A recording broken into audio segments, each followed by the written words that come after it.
Welcome to the Slop Farm. Enjoy the video. You want control now? Open Fairlight and pick the track or clip that needs smoothing. Once selected, insert the Dynamics compressor on an insert slot and set a conservative input gain so you avoid clipping. Make sure meters are visible. They guide every decision.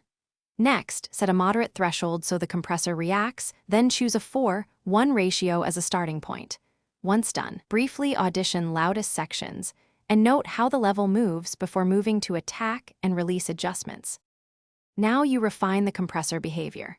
Start with attack. Fast values like 1 to 10 milliseconds clamp transients, while 20 to 50 milliseconds let initial punch through. Next, set release to follow the musical phrase, try 100 to 300 milliseconds and listen for pumping. Adjust the ratio and knee together, soft knee for subtle control, 4:1 to 6:1 for clear leveling. Once balanced, use the detector sidechain if needed, and bypass occasionally to compare compressed versus uncompressed dynamics. Finish by matching perceived loudness with makeup gain. Aim for consistent LUFS or RMS readings so the mix sits well.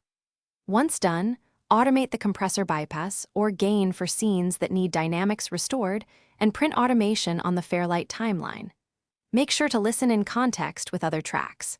If unwanted pumping or breathing appears, reduce ratio, lengthen release, or engage a high-pass sidechain to prevent low-end triggering. This single tweak often fixes common. Thanks for watching.